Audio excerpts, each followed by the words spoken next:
Bueno, pues vamos, el día de hoy llegamos a uno de los íconos de los apóstoles, el icónico Simón Pedro, el pescador de hombres. Muchos se preguntarán, ¿y por qué no empezamos con este, caray? Bueno, en realidad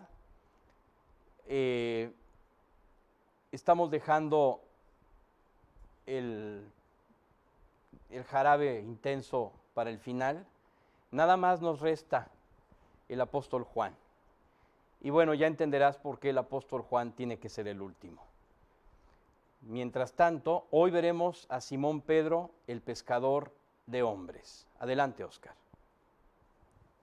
Vamos a leer este pasaje. 5 del 4 al 6. Al terminar de hablar, dijo a Simón: sal a la parte.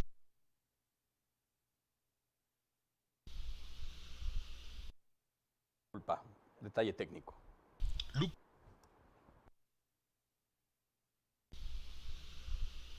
Lucas 5 del 10b al 11.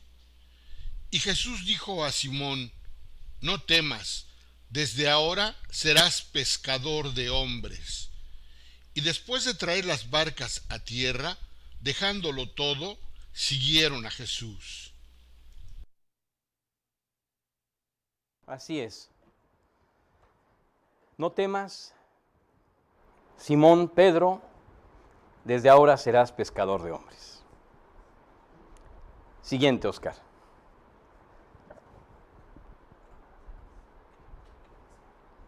El pescador de hombres, Pedro, recibió las llaves del reino de parte de Jesucristo para abrir la puerta del Evangelio.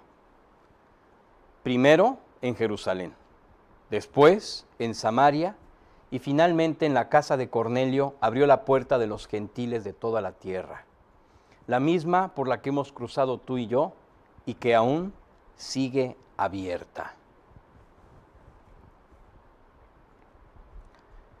Estudiaremos el testimonio de Pedro narrado en los Evangelios, dividiéndolo en tres partes principales.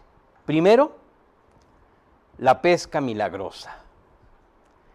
Segundo, la piedra preciosa y las tres llaves. Y tercero, la negación de Cristo. Vamos allá, vamos con el primero de ellos, con la pesca milagrosa.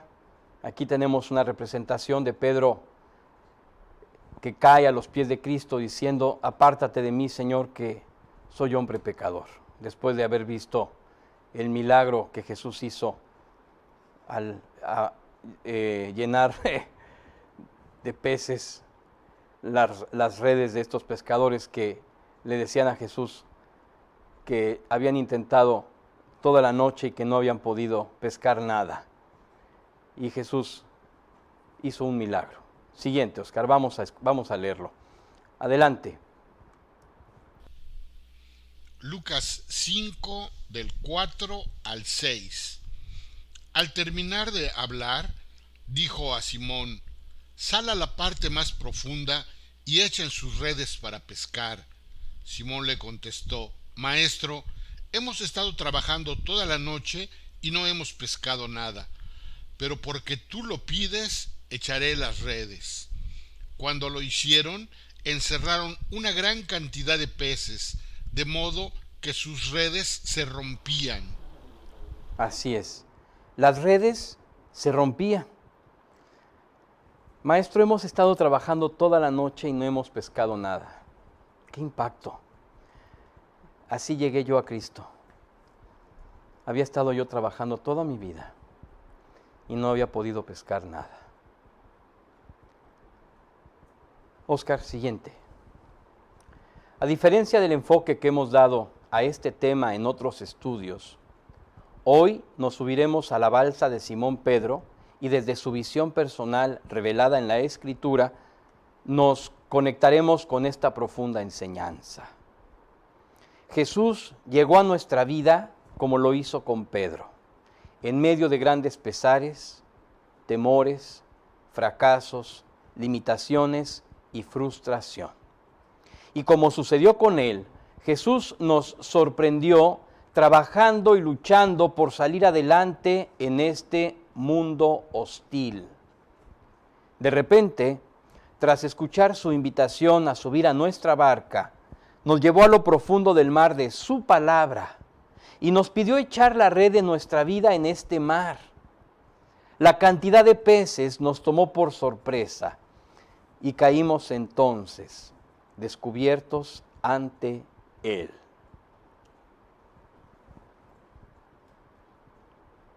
Vamos a leerlo. Lucas 5, del 4 al 7. Al terminar de hablar, dijo a Simón: Sal a la parte más profunda y echen sus redes para pescar. Simón le contestó: Maestro, hemos estado trabajando toda la noche y no hemos pescado nada, pero porque tú lo pides, echaré las redes. Cuando lo hicieron, encerraron una gran cantidad de peces, de modo que sus redes se rompían. Entonces hicieron señas a sus compañeros que estaban en la otra barca para que vinieran a ayudarlos. Y vinieron y llenaron ambas barcas, de tal manera que se hundían. Así es. Aquí tenemos el momento cumbre, cuando Pedro se quedó impactado. Las redes se rompían, se hundían las barcas. Siguiente, vamos a leer la continuación. Lucas 5, del 8 al 11. Al ver esto, Simón Pedro cayó a los pies de Jesús, diciendo: Apártate de mí, Señor, pues soy hombre pecador. Porque el asombro se había apoderado de él y de todos sus compañeros por la gran pesca que habían hecho. Y lo mismo le sucedió también a Jacobo y a Juan, hijos de Zebedeo, que eran socios de Simón. Y Jesús dijo a Simón: No temas, desde ahora serás pescador de hombres. Y después de traer las barcas a tierra, dejándolo todo, siguieron a Jesús.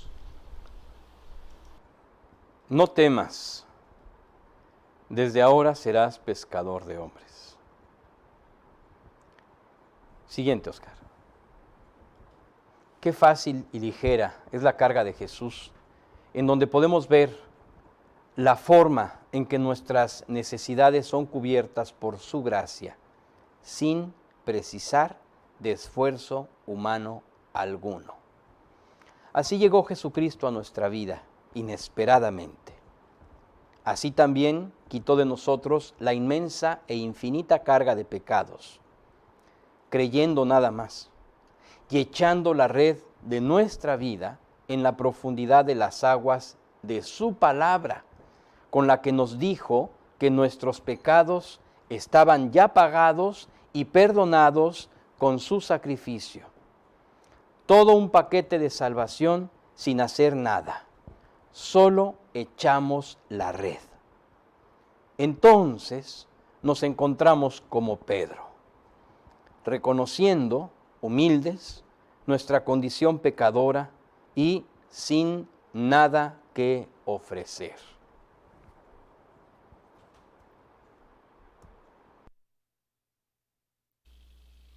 Mateo 11, del 28 al 30. Vengan a mí todos los que están cansados y cargados, y yo los haré descansar. Tomen mi yugo sobre ustedes y aprendan de mí, que yo soy manso y humilde de corazón, y hallarán descanso para sus almas, porque mi yugo es fácil y mi carga ligera. ¿Estás cargado? ¿Tienes ansiedad? ¿Tienes angustia? ¿Tienes temores? Es el tiempo de venir a Él. Y entonces hallarás descanso para tu alma. porque el yugo de Cristo es fácil y su carga es ligera.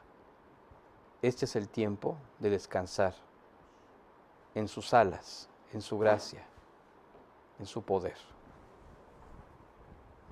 Una vez que caímos humildes a sus pies, Jesús nos levantó, nos abrazó y ya limpios y renovados, nos dio la misma misión que le dio a Pedro, diciendo: desde hoy serás pescador de hombres. En síntesis, cuando nos encontrábamos en la miseria interminable de este mundo de pecado, sorpresivamente apareció Jesús y nos ofreció subir a nuestra balsa y encargarse de la pesca de nuestra red. Solo requerimos aceptar su red de vida y perdón eterno a cambio de la nuestra, podrida, condenada a la eterna destrucción. La salvación de Cristo incluye el perdón por todos nuestros pecados, librarnos de la destrucción en el fuego eterno, la victoria contra nuestra naturaleza y contra el pecado, el carácter del amor incondicional de Jesús y un plan perfecto para nuestra vida.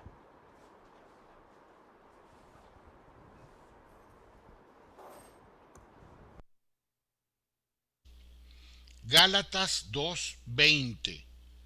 Con Cristo he sido crucificado, y ya no soy yo el que vive, sino que Cristo vive en mí. Y la vida que ahora vivo en la carne, la vivo por la fe en el Hijo de Dios, el cual me amó y se entregó a sí mismo por mí. Así es. Todos los que hemos aceptado a Cristo en nuestra vida, estamos crucificados con Él. Significa que nuestra naturaleza ha quedado allí crucificada y la nueva vida de Cristo, como en su resurrección, ha renacido para una vida nueva a través de su vida en nosotros.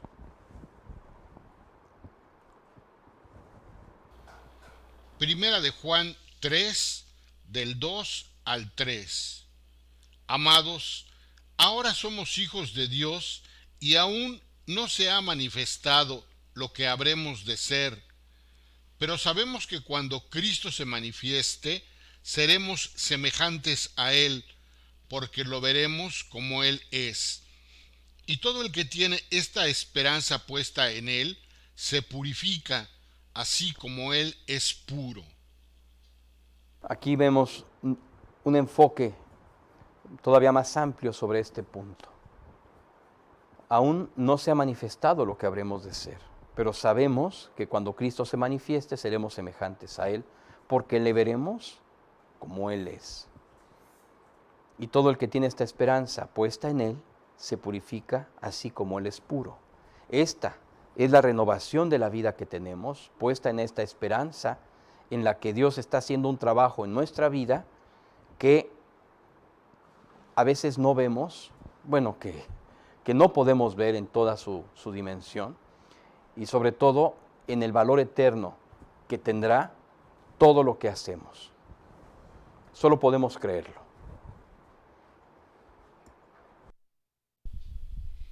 Primera de Juan 3, del 21 al 24. Amados, si nuestro corazón no nos condena, confianza tenemos delante de Dios, y todo lo que pidamos lo recibimos de Él, porque guardamos sus mandamientos y hacemos las cosas que son agradables delante de Él. Y este es su mandamiento, que creamos en el nombre de su Hijo Jesucristo y que nos amemos unos a otros como Él nos ha mandado. El que guarda sus mandamientos permanece en Él y Dios en Él. Y en esto sabemos que Él permanece en nosotros por el Espíritu que nos ha dado.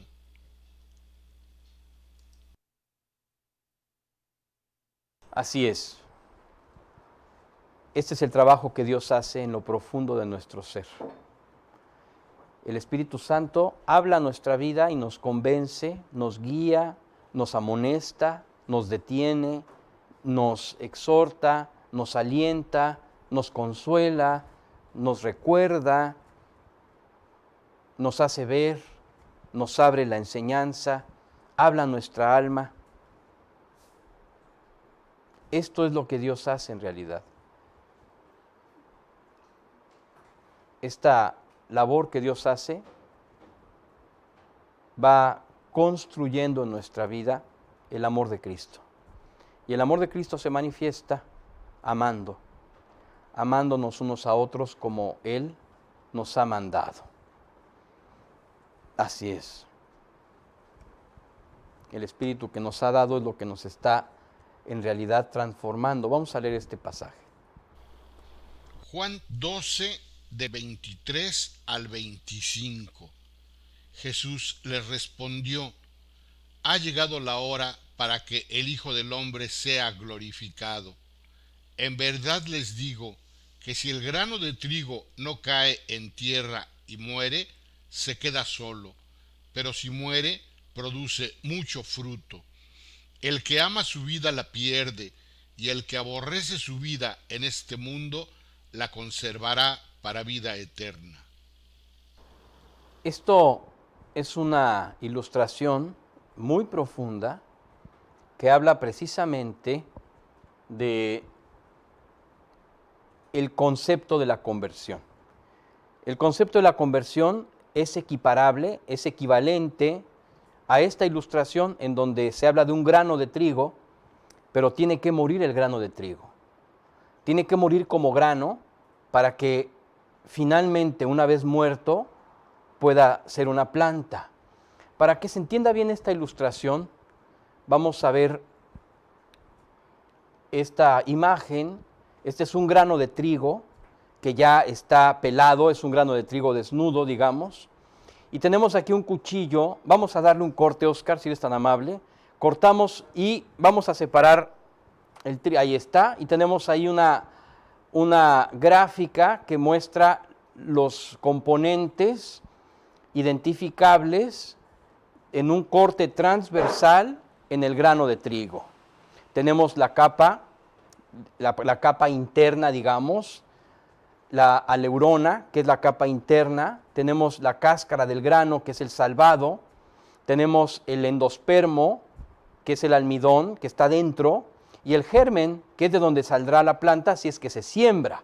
Si no, bueno, pues simplemente si la semilla permanece siendo semilla, pues finalmente se va a marchitar y va a perecer. Ok, adelante, Oscar, la siguiente gráfica, vamos a ponerle ojos a nuestro grano de trigo y vamos a voltearlo, si eres tan amable, y lo vamos a cubrir de tierra y lo vamos a sembrar. Ahí está. Y en esta capa de tierra tenemos ya una profundidad adecuada para nuestro grano de trigo y vamos a poner la referencia de cada cosa. El grano significa el alma seca y marchita, es el alma de todos. Esta alma está seca y marchita y necesita producir. O sea, es un alma que está en stand-by. ¿Por qué? Porque no hay nada que produzca. No produce nada el grano. La semilla simplemente no produce nada. Tenemos la temporalidad, que es donde está ubicada la semilla.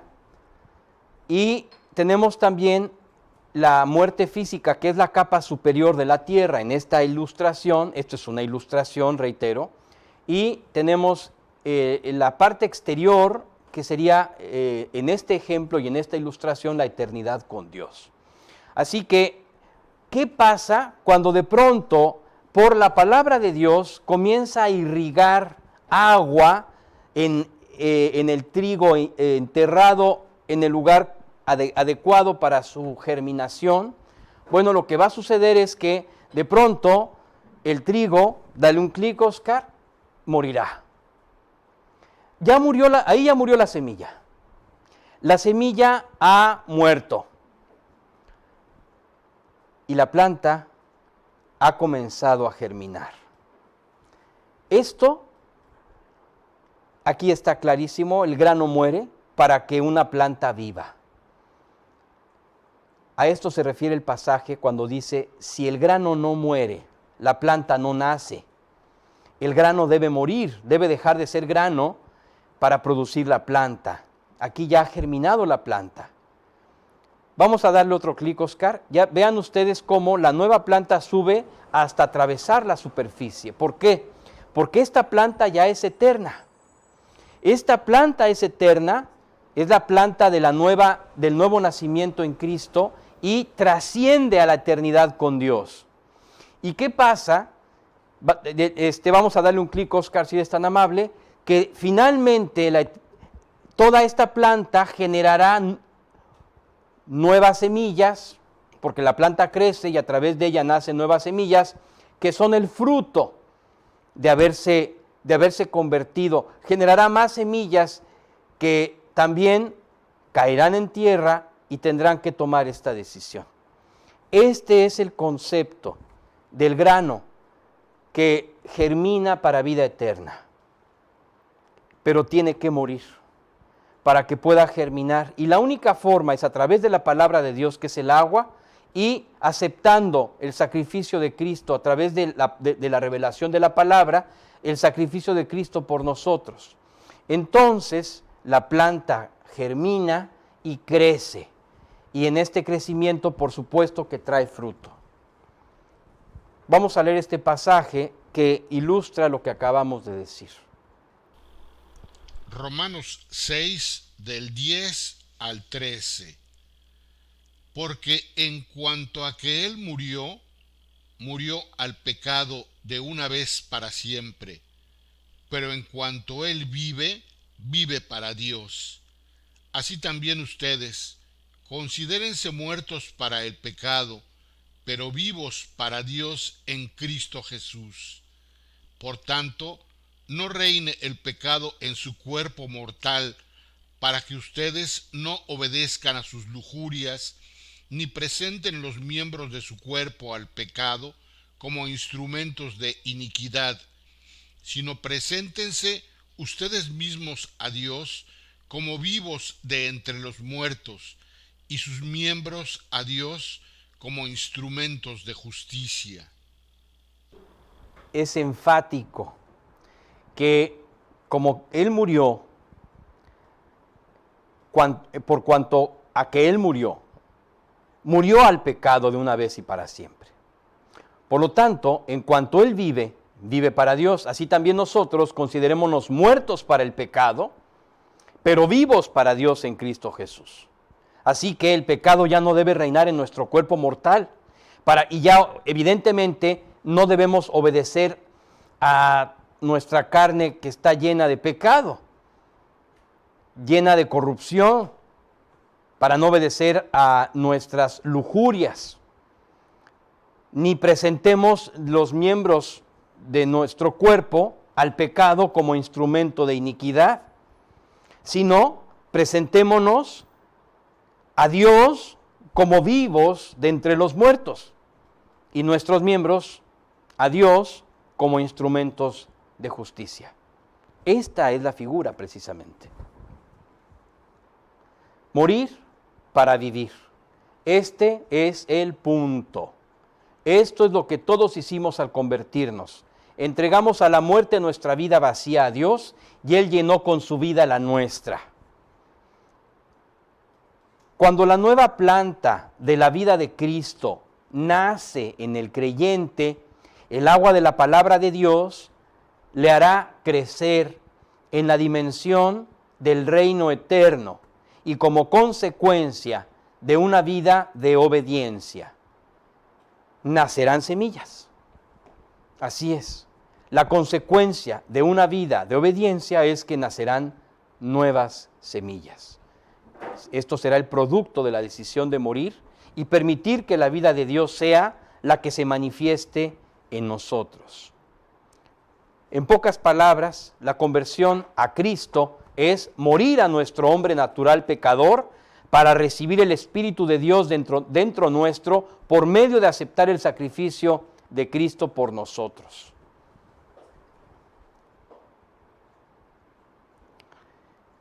Vamos al siguiente tema. Una vez que hemos entendido la trascendencia de lo que significa morir para vivir, que esto fue lo que finalmente entendió Pedro al echar las redes y caer de rodillas después de decir, no puede ser, esta cantidad de peces me abruma, nos hunde, es demasiada bendición para mí, no la merezco, y esto es lo que pasó en nuestra vida. Aquí tenemos el siguiente tema. Una vez que hemos dejado el primer tema ya claro, vamos al siguiente, que es la piedra y las 3 llaves. Adelante. Vamos a leer el pasaje que ilustra este punto. Mateo 16, del 15 al 19. ¿Y ustedes, quién dicen que soy yo?, les preguntó Jesús. Simón Pedro respondió: Tú eres el Cristo, el Hijo del Dios viviente. Entonces Jesús le dijo: Bienaventurado eres, Simón, hijo de Jonás, porque esto no te lo reveló carne ni sangre, sino mi Padre que está en los cielos. Yo también te digo que tú eres Pedro, y sobre esta roca edificaré mi iglesia, y las puertas del Hades no prevalecerán contra ella. Yo te daré las llaves del reino de los cielos, y lo que ates en la tierra será atado en los cielos, y lo que desates en la tierra será desatado en los cielos. Es. ¿Y ustedes quién dicen que soy yo? Tú eres el Cristo, le dijo Simón Pedro, el Hijo del Dios viviente. Así es.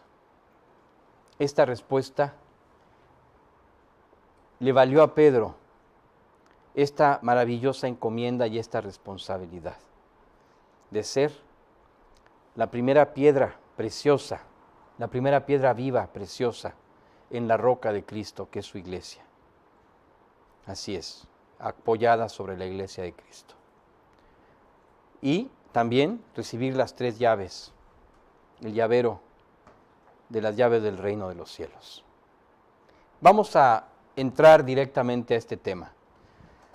Es sorprendente la rapidez y seguridad con la que Pedro respondió a Jesús. Pero más sorprendente lo que dijo: Tú eres el Cristo, el Hijo del Dios viviente. Fue la manifestación del corazón de Pedro lo que le valió recibir 2 grandes responsabilidades a manera de recompensa. La primera, ser la primera piedra preciosa, viva, incrustada sobre la roca de la iglesia, que es Jesucristo. La segunda, recibir la encomienda de abrir las 3 puertas que darían acceso a todo el mundo a la salvación. Jerusalén en un inicio, luego Samaria, los judíos apartados, y finalmente la puerta abierta para cualquiera en el mundo entero. La expresión de Jesús descrita en el original griego puede traducirse de la siguiente manera: Yo también te digo que tú eres Petros, una pequeña piedra, y sobre esta Petra, gran roca, edificaré mi iglesia.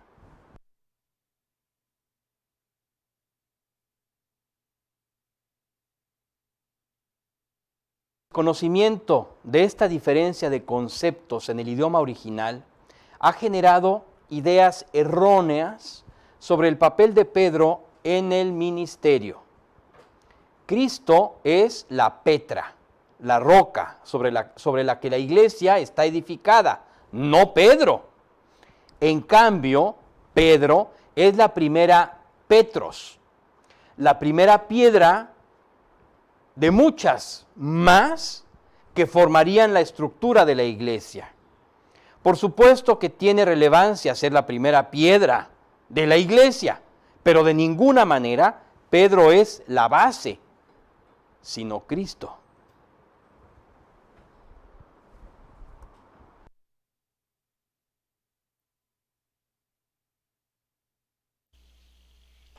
Primera de los Corintios 10:4.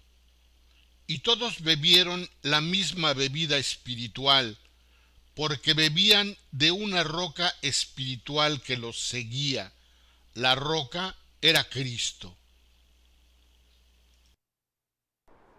La roca es Cristo, no es Pedro. Siguiente.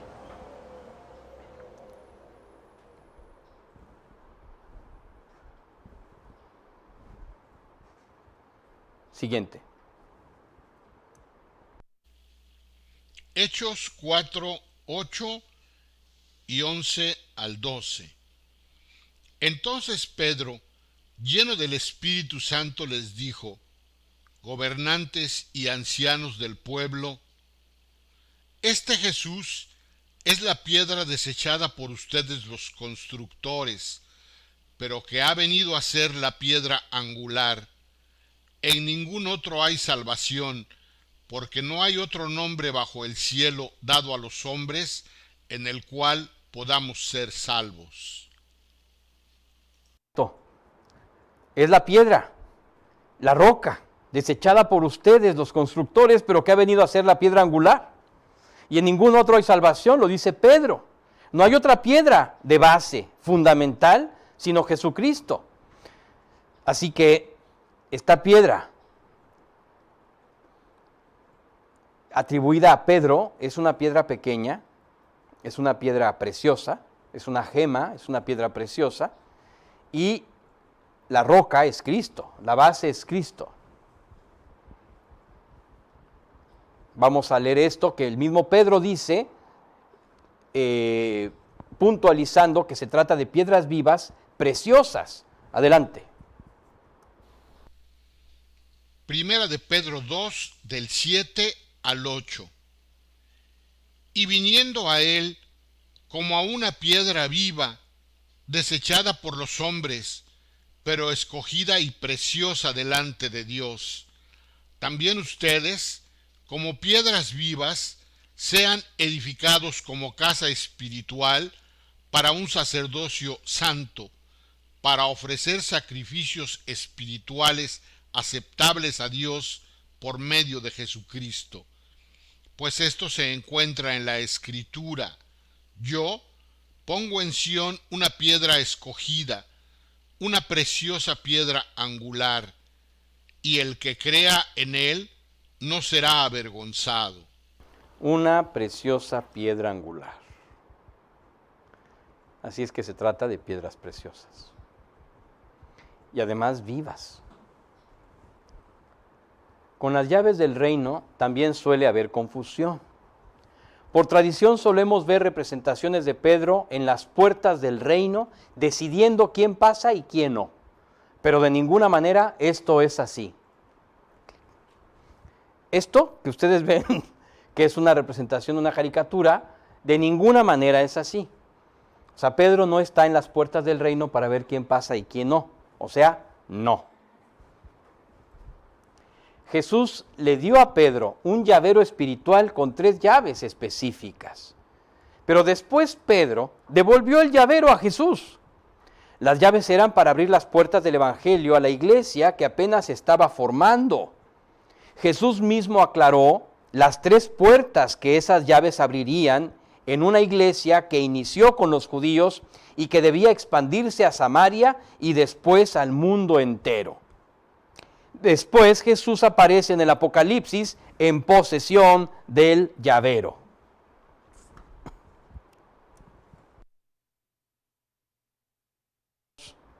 Las 3 llaves. Adelante. Hechos 1, del 4 al 6. Jesús les contestó: no les corresponde a ustedes saber los tiempos ni las épocas que el Padre ha fijado con su propia autoridad, pero recibirán poder cuando el Espíritu Santo venga sobre ustedes, y serán mis testigos en Jerusalén, en toda Judea y Samaria, y hasta los confines de la tierra. Jesús en este momento está mencionando las 3 puertas que hay que abrir. Y es una llave para cada puerta. Se las entregó a Pedro. Por lo tanto, vamos a leer cómo Pedro usó las 3 llaves. Primero vamos a leer el siguiente pasaje. Vamos a leer aquí cómo Pedro abrió la llave en Jerusalén, la llave de la iglesia de Jerusalén. Aquí nació la iglesia. Así es que vamos a ver cómo Pedro abre esta llave. Adelante. Hechos 2:14 y del 38 al 41. Entonces Pedro, poniéndose en pie con los 11 apóstoles, alzó la voz y les declaró: hombres de Judea y todos los que viven en Jerusalén, sea esto de su conocimiento y presten atención a mis palabras.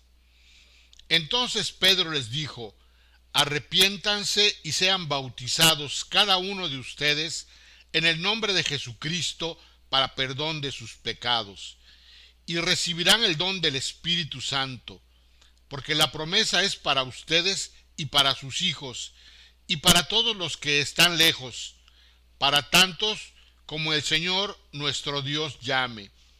Y Pedro, con muchas otras palabras, testificaba solemnemente y les exhortaba diciendo: sean salvos de esta perversa generación. Entonces los que habían recibido su palabra fueron bautizados y se añadieron aquel día como 3,000 almas. Aquí tenemos claramente cómo Pedro usó la llave en Jerusalén. Ahora vamos al siguiente pasaje, en donde Pedro es enviado a Samaria, que por Felipe había recibido, a través de Felipe, Felipe el evangelista, no Felipe el apóstol, Felipe el evangelista, por él había, usando Dios a Felipe, Samaria había recibido el evangelio, pero aún no el Espíritu Santo. Entonces, enviaron a Pedro a Samaria para usar la siguiente llave y abrir en Samaria como el Señor había dicho. Adelante. Hechos 8 del 14 al 17. Cuando los apóstoles que estaban en Jerusalén oyeron que Samaria había recibido la palabra de Dios, les enviaron a Pedro y a Juan, quienes descendieron y oraron por ellos para que recibieran el Espíritu Santo, porque todavía no había descendido el Espíritu Santo sobre ninguno de ellos, solo habían sido bautizados en el nombre del Señor Jesús. Entonces Pedro y Juan les imponían las manos y recibían el Espíritu Santo. Aquí tenemos la ilustración de la llave usada por Pedro en Samaria. El icono de Samaria que hemos puesto en esta ocasión son 2 becerros de oro, claro que se ven negros, pero la idea es que son estatuas que eran famosas en Samaria, era una de los iconos de Samaria que se convirtió después en una capital de idolatría espantosa. Bueno, y la siguiente llave es para todas las naciones y la usó Pedro en la casa de Cornelio. Cornelio era un oficial del ejército romano que finalmente él llamó a Pedro para que, por medio de un ángel que le dijo que lo llamara, y Pedro se presentó allí y les habló del evangelio, y entonces la llave la volvió a usar. Esa llave, la tercera llave, la usó en este lugar precisamente para abrir el evangelio en la casa de Cornelio a todas las naciones. Adelante, vamos a escuchar. Hechos 10 del 44 al 48. Mientras Pedro aún hablaba estas palabras, el Espíritu Santo cayó sobre todos los que escuchaban el mensaje. Todos los creyentes que eran de la circuncisión, que habían venido con Pedro, se quedaron asombrados, porque el don del Espíritu Santo había sido derramado también sobre los gentiles, pues los oían hablar en lenguas y exaltar a Dios. Entonces Pedro dijo: ¿puede acaso alguien negar el agua para que sean bautizados estos que han recibido el Espíritu Santo lo mismo que nosotros? Y mandó que fueran bautizados en el nombre de Jesucristo. Entonces le pidieron que se quedara con ellos unos días. Bueno, aquí vemos que Pedro usó la tercera llave.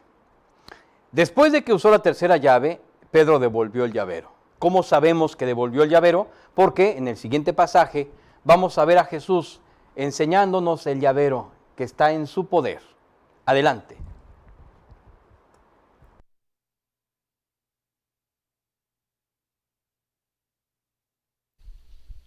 Apocalipsis 1 del 17 al 18. Cuando lo vi, caí como muerto a sus pies. Y él puso su mano derecha sobre mí, diciendo: no temas, yo soy el primero y el último, y el que vive y estuve muerto, pero ahora estoy vivo por los siglos de los siglos, y tengo las llaves de la muerte y del Hades. Así es, yo tengo las llaves. El llavero está conmigo. No se lo quedó Pedro. Así que puedes quitar de tu mente esa idea de que Pedro está en las puertas del reino. Él está gozando con el Señor, como todos los creyentes que van para allá. Siguiente. Después de dejar claro estos conceptos, regresaremos a analizar el significado espiritual de ambos. Todos los creyentes somos piedras vivas, piedras preciosas que manifiestan el esplendor de Cristo. Mientras más trabajada está una piedra, mayor es su valor. En manos de un experto, la simetría de cada corte, sus dimensiones y la calidad del pulido determinan la belleza y el valor de la piedra. Pero solemos cegarnos ante el dolor de cada corte. Dejamos de ver las amorosas y preciosas manos del experto y nos perdemos en quejas, lamentaciones e improperios contra Dios o contra el prójimo.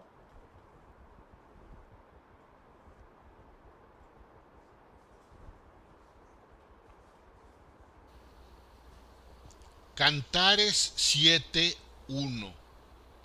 ¿Por qué han de contemplar a la Sulamita como en la danza de los dos coros? Cuán hermosos son tus pies en sandalias, oh hija de príncipe. Las curvas de tus caderas son como joyas, obra de manos de artífice. Nada más quiero recordarte que la Sulamita es una representación de la iglesia fiel. En este libro de Cantares es el amor de Jesucristo. Es el amor de Jesucristo que en este libro está representado por Salomón. Pero es el amor de Jesucristo. Es un libro en donde Dios exalta el amor profundo e íntimo que tiene por su iglesia. Así es que la Sulamita, como la iglesia, dice aquí que es tan bella, que es hermosísima, que son hermosísimos sus pies en sus sandalias y que las curvas de sus caderas son como joyas, obra de mano de artífice. Dios es el que sabe lo que está haciendo con la vida de cada persona, de su pueblo. Y ahora vamos a leer este. Primera de Pedro 2, del 7 al 8.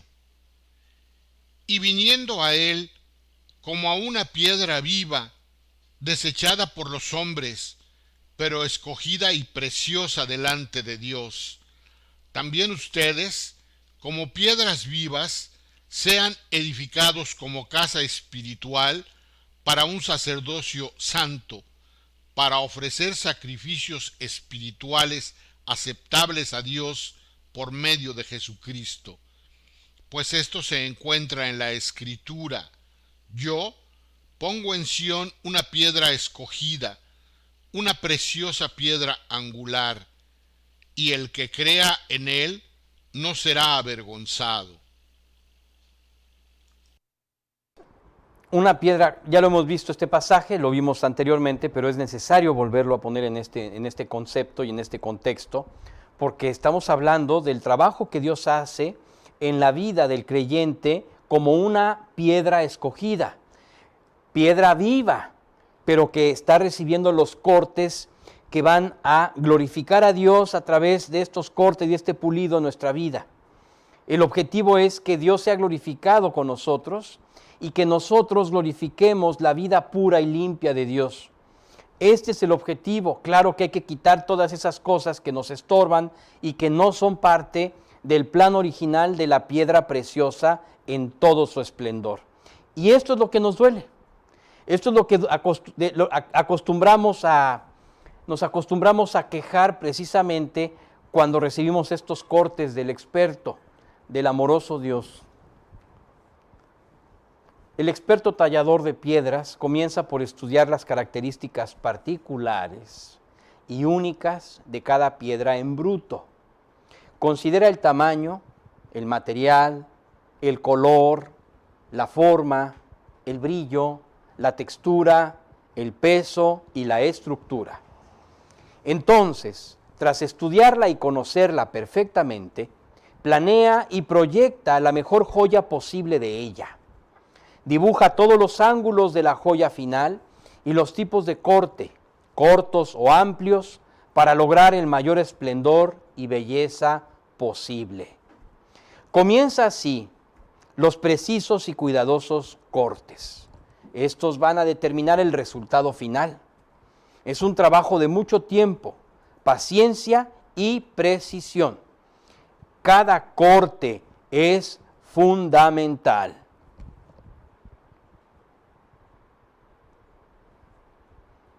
Aquí tenemos una ilustración de un plano, de un croquis, de un plan para hacer un diamante. Aquí está el diamante en bruto del lado derecho abajo de la pantalla. Lo está observando el experto, después lo pasa por sus instrumentos y le va dando forma a través de estos cortes, y estas pulidas nos duelen en el alma. Nosotros, como piedras preciosas, el objetivo es dejarnos como el diamante que se ve allí del lado izquierdo abajo de la pantalla. Ese es el objetivo. Y por supuesto, Él está trabajándonos. Pero cómo duele cada corte. Pero las pulidas son terribles. Sí, el objetivo es dejar al final nuestra vida como ese diamante.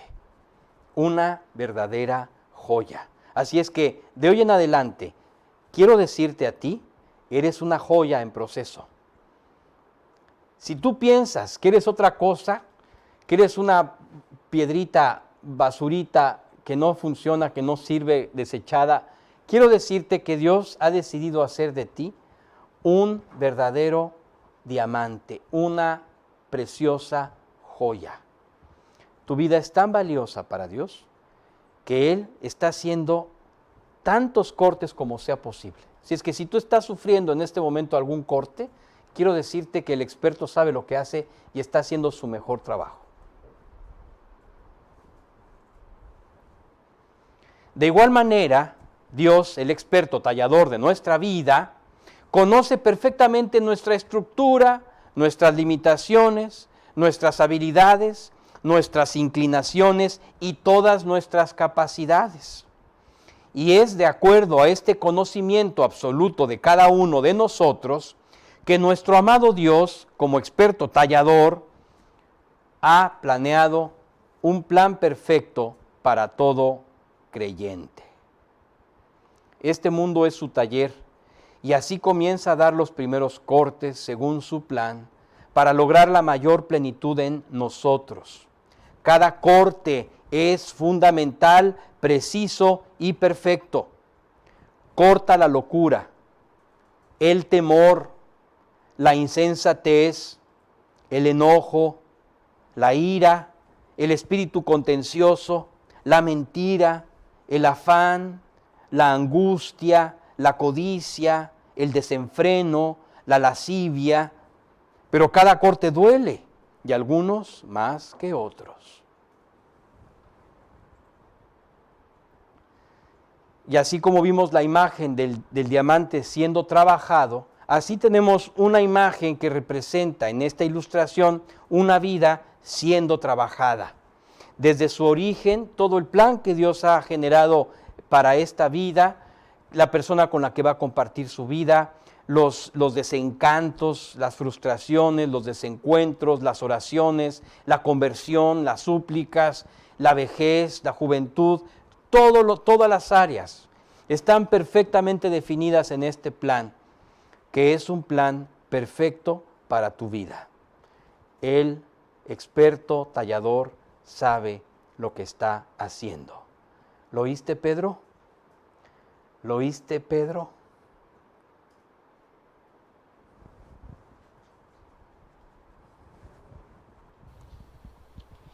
Romanos 8:29.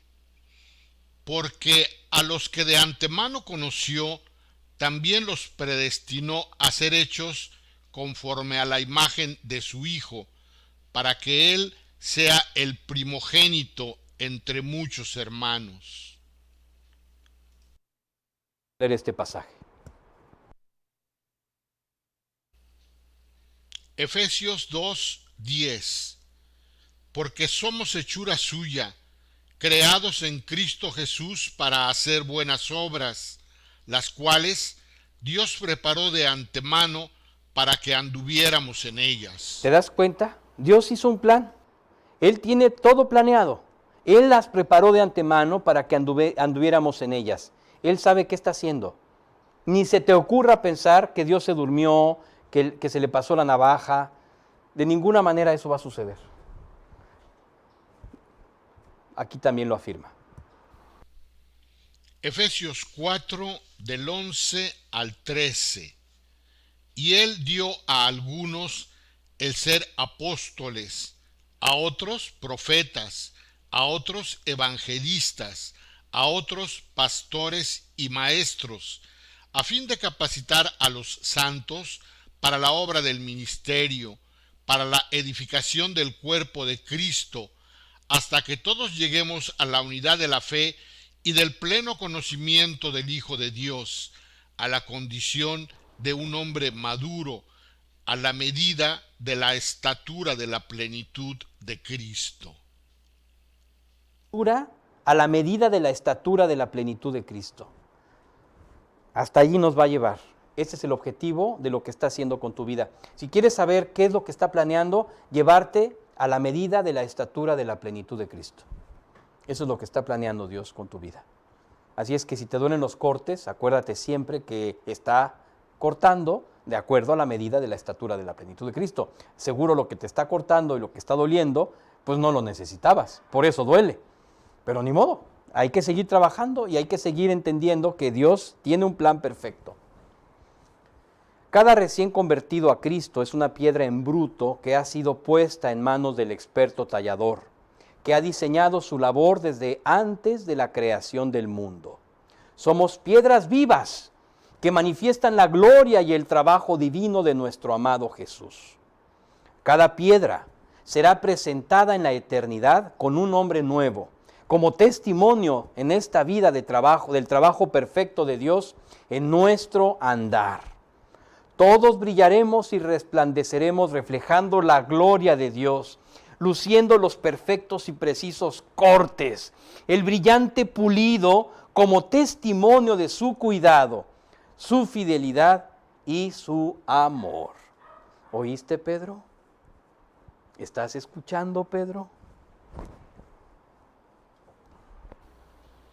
Apocalipsis 2:17. El que tiene oído, oiga lo que el Espíritu dice a las iglesias. Al vencedor le daré del maná escondido y le daré una piedrecita blanca, y grabado en la piedrecita un nombre nuevo, el cual nadie conoce sino aquel que lo recibe. Nadie puede conocer porque es imposible que alguien conozca cada corte de tu vida. Solo tú lo sabes. De igual forma, cada creyente recibe un llamado particular en el ministerio, que incluye mostrar la puerta de la salvación en Cristo por medio de la llave del arrepentimiento, la llave de la remisión de Jesús por nuestros pecados como sustituto de nuestra justa condena, y la llave de la entrega total de nuestra voluntad, permitiéndole a Dios el acceso a ocupar el trono de nuestro corazón para guiar nuestra vida. Este llavero de 3 llaves, todo creyente lo posee, y la idea es que sea usado con un verdadero cargo por salvar a otros. Así es. Este es un llamado a ti, Sontaní Petros, piedra viva. Quiere decir Sontaní Petros, piedra viva de la gloria de Cristo. Este es un llamado a ti, a usar sus llaves. ¿Oíste, Pedro?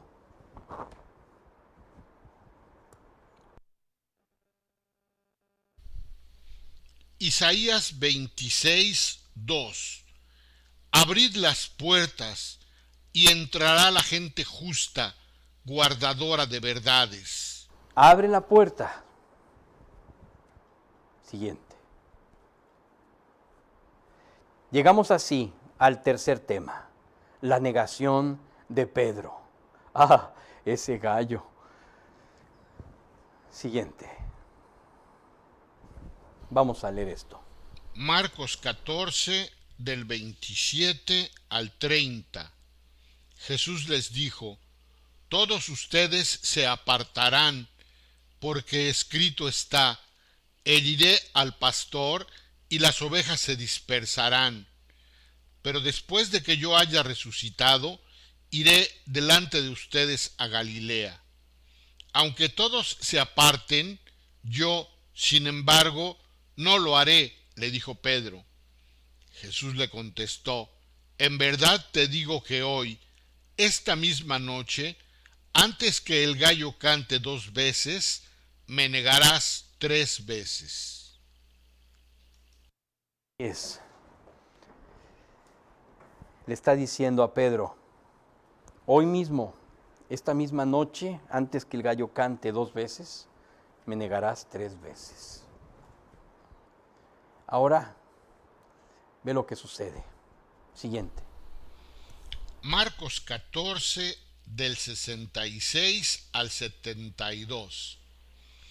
Estando Pedro abajo en el patio, llegó una de las sirvientas del sumo sacerdote, y al ver a Pedro calentándose, lo miró y dijo: tú también estabas con Jesús el Nazareno.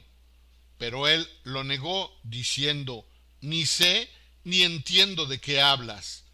Entonces Pedro salió al portal y un gallo cantó. Cuando la sirvienta lo vio de nuevo, comenzó a decir a los que estaban allí: este es uno de ellos. Pero Pedro lo negó otra vez. Poco después, los que estaban allí volvieron a decirle: seguro que tú eres uno de ellos, pues también eres Galileo. Pero él comenzó a maldecir y a jurar: yo no conozco a este hombre de quien hablan. Al instante, un gallo cantó por segunda vez. Entonces Pedro recordó lo que Jesús le había dicho: antes que el gallo cante 2 veces, me negarás 3 veces. Y se echó a llorar. Pedro lo negó 3 veces y el gallo cantó 2 veces. Y cuando Pedro entendió finalmente lo que había pasado, simplemente se echó a llorar. Con unas horas de diferencia, el Señor Jesús fue entregado, abandonado, negado, enjuiciado, golpeado, insultado, crucificado y castigado, molido por nuestros pecados. Jesús no esperaba otro desenlace. Sabía que sus discípulos no estaban listos aún para enfrentar algo así. Judas lo traicionó y Pedro lo negó, a pesar de su insistencia de que eso jamás tendría lugar. El gallo funge hasta hoy como un símbolo de tan triste advertencia. Cada vez que nos quejamos o dejamos a un lado el amor perfecto de Dios, andando en nuestros afanes, negamos su cuidado amoroso y fiel hacia nosotros.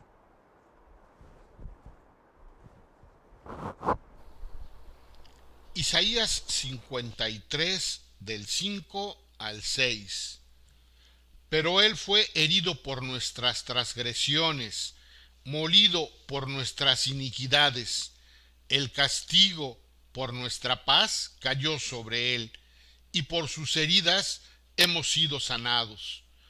Todos nosotros nos descarriamos como ovejas, nos apartamos cada cual por su camino, pero el Señor hizo que cayera sobre él la iniquidad de todos nosotros. Jesús fue herido por nuestras transgresiones, molido por nuestras iniquidades. El castigo por nuestra paz cayó sobre él, y por sus heridas nosotros hemos sido sanados. Y bueno, todos nos descarriamos como ovejas, nos apartamos cada cual por nuestro camino, pero el Señor hizo que cayera sobre Jesucristo la iniquidad de todos nosotros. Vamos a leer este pasaje. Primera de Juan 4, del 18 al 20. En el amor no hay temor, sino que el perfecto amor echa fuera el temor, porque el temor involucra castigo, y el que teme no es hecho perfecto en el amor. Nosotros amamos porque Él nos amó primero. Si alguien dice yo amo a Dios, pero aborrece a su hermano, es un mentiroso, porque el que no ama a su hermano, a quien ha visto, no puede amar a Dios, a quien no ha visto. Esto confirma que negar a Dios no solamente es decirle a una persona que no lo conoce, no. Negar a Dios, como dice aquí, también se manifiesta cuando tú tienes algo contra tu hermano. Cuando tú tienes algo atorado contra alguien, estás negando a Dios. Porque ¿cómo puedes decir yo amo a Dios pero aborrecer a tu hermano? Así es que el perfecto amor echa fuera el temor y también echa fuera todo lo demás que no sea amor. El que dice que anda en amor tiene que andar como Él anduvo. Por lo tanto, no hay otra manera de manifestar tu verdadera vocación hacia Dios que manifestando su amor en todo momento, sin, repito, sin condición, sin excepción. Jesús hizo todo lo que estuvo en Él para salvarnos, a pesar de nuestra necedad, nuestra rebelión e infidelidad. Dios nos ama tanto que fue a la cruz a pagar por nuestros pecados. Este es el tamaño del amor de Dios hacia tu vida. Si nosotros pudiéramos alcanzar esta salvación con nuestras obras, no hubiera sido necesario que Jesucristo muriera por ti. Hoy es el día de tu paz. Es el día en el que Cristo quiere llenarte de plenitud y adoptarte como hijo. Si tú no has vuelto a nacer, hoy es el día en el que debes conocer y poner en sus preciosas manos tu vida, que se convertirá en una joya si la dejas en sus manos. ¿Por qué? Porque Él es el experto tallador. Solo debes aceptar tu derrota, arrepentirte de tus pecados, aceptando su pago para salvarte.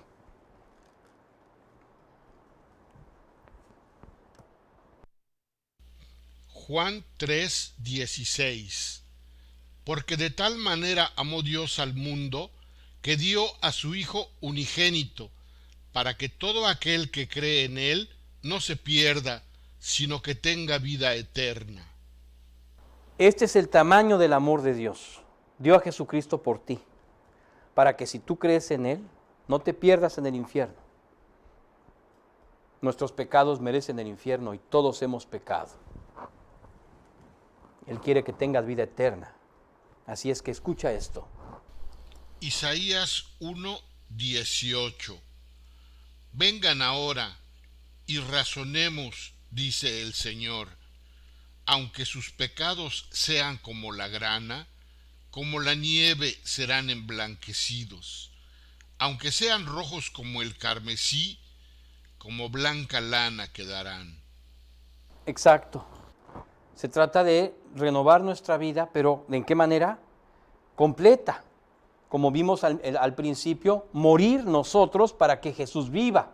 Entregarle a Cristo nuestra vida muerta para que Él nos dé su vida completamente viva y renueve así la nuestra. Isaías 55, 7. Abandone el impío su camino y el hombre malvado sus pensamientos, y vuélvase al Señor, que tendrá de él compasión, al Dios nuestro, que será amplio en perdonar.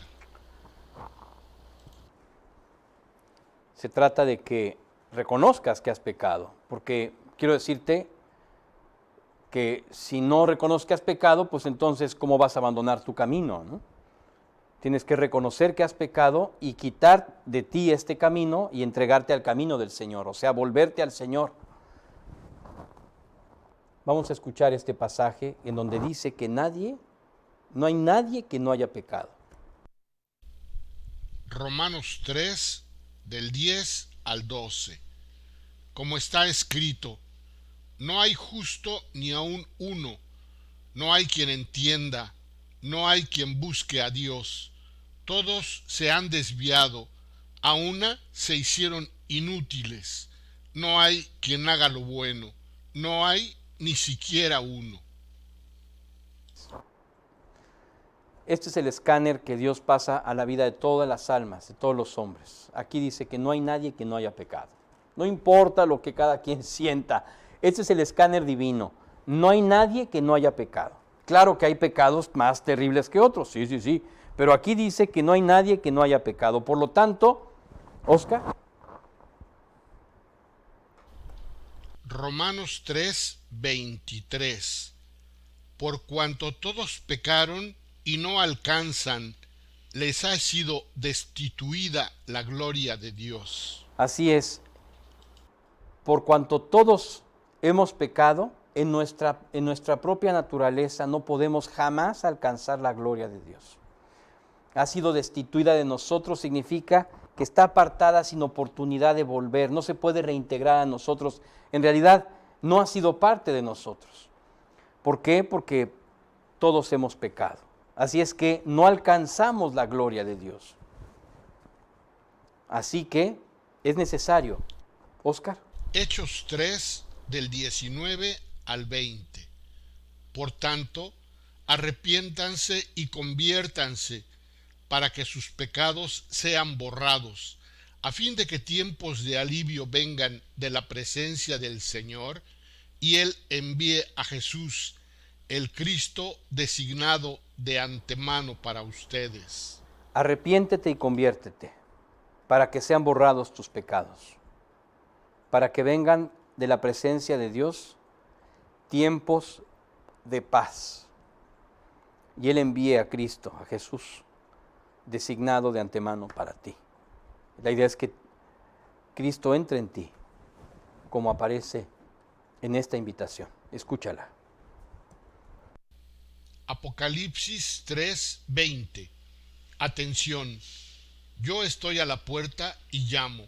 Si alguien oye mi voz y abre la puerta, entraré a él y cenaré con él y él conmigo.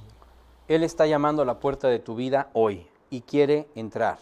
Si tú abres la puerta, entonces tendrán una comunión personal. Vamos a orar, y si tú el día de hoy quieres aceptar, vamos a ponerlo en la explicación. Prefiero leerlo para que te quede clarísimo. Necesitas arrepentirte porque tus pecados te han separado de Él.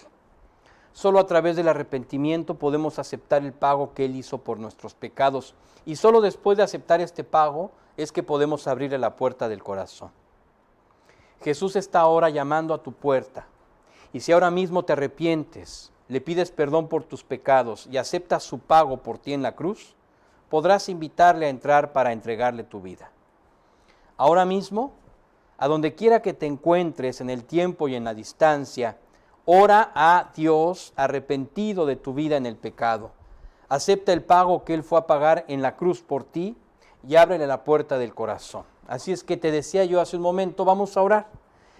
Si tú quieres recibir a Cristo en tu vida, tienes que vamos a usar las 3 llaves de las que hemos hablado el día de hoy. Primero, la llave del arrepentimiento.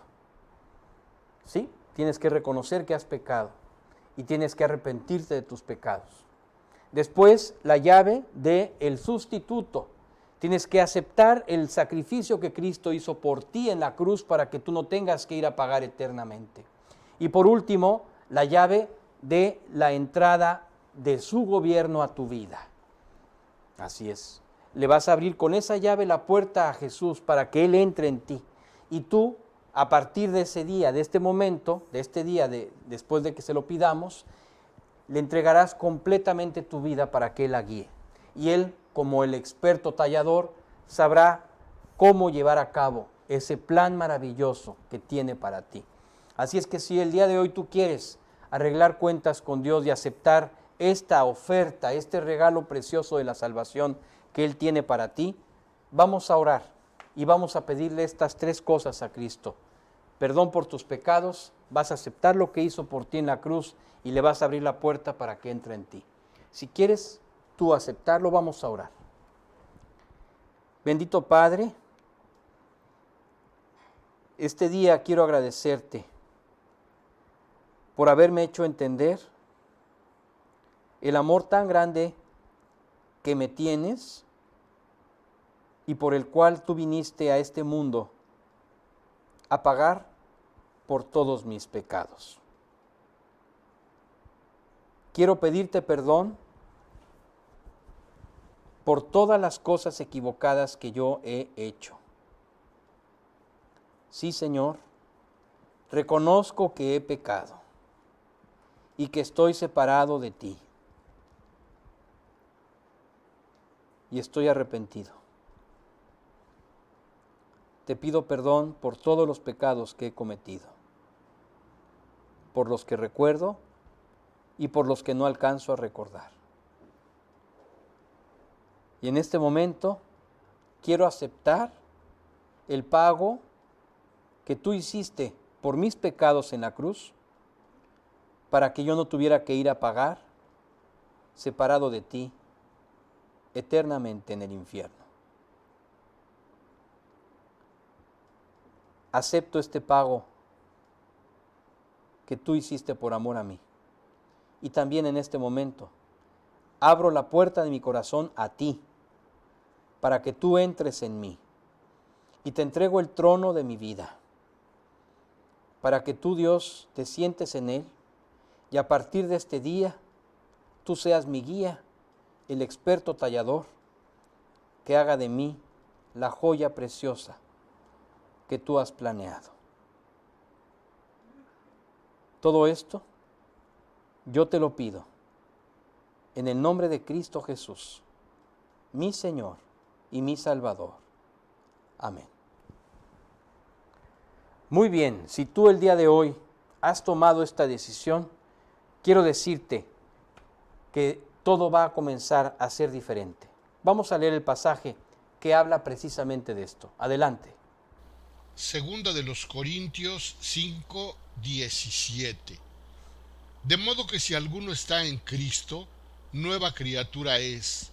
Las cosas viejas pasaron, ahora han sido hechas nuevas. Así es, borrón y cuenta nueva en tu vida. Cristo quiere a partir de hoy comenzar una nueva relación contigo en los términos de Él. A partir de hoy comienza a leer tu Biblia. A partir de hoy ya vas a entender la Biblia. A partir de hoy ya vas a poder orar y vas a entender que Dios no te podía escuchar antes porque había pecado en tu vida. El pecado hoy ha sido completamente limpiado porque le has pedido a Cristo que entre en tu vida. Así es que a partir de hoy tú ya tienes una relación personal con Él. Y bueno, vamos al escudo de Pedro. Vemos ahí la pesca de hombres, el pescador de hombres, del lado izquierdo arriba.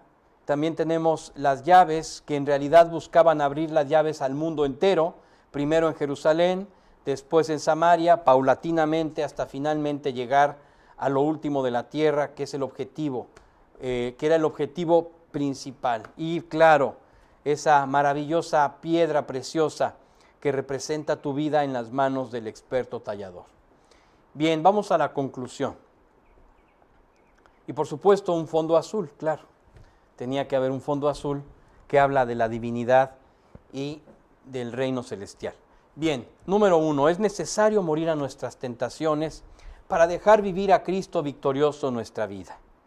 Solo refugiados en su perfecto amor podremos vencer cualquier dificultad.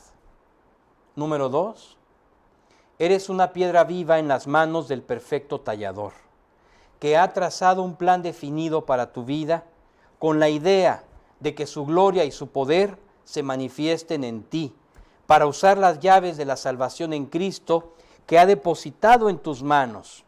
Dios nos ha dado la misión de predicar su salvación a otros.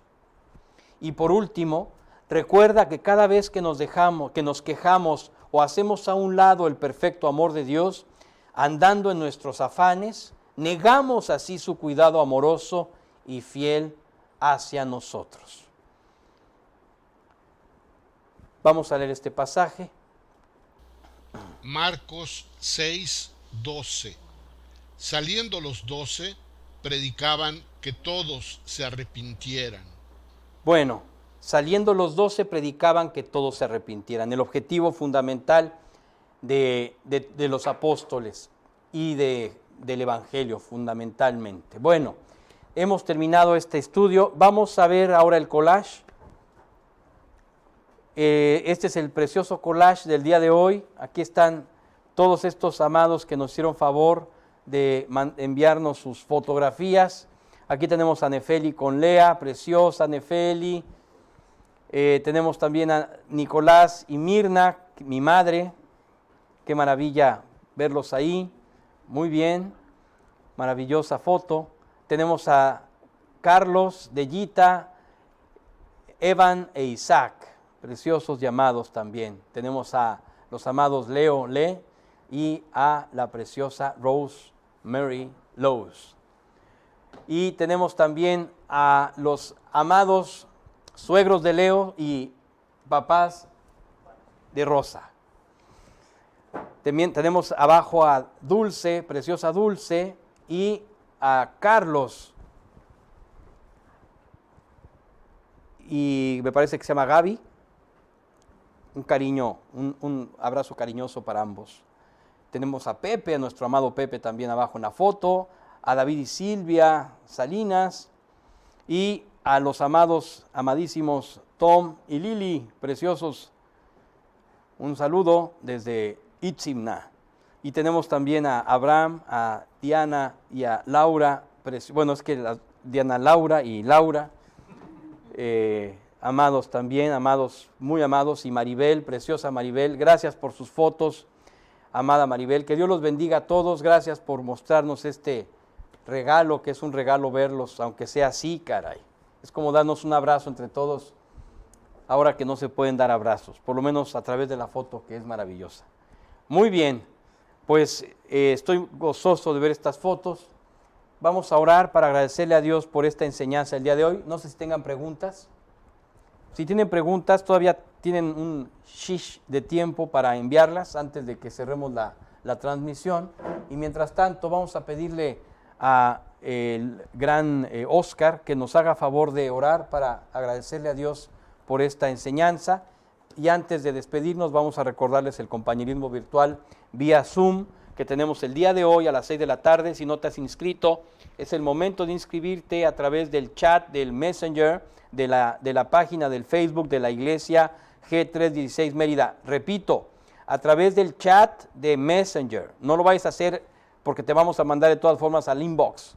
Tiene que ser por el Messenger, donde pongas ahí tu nombre. Si tú no tienes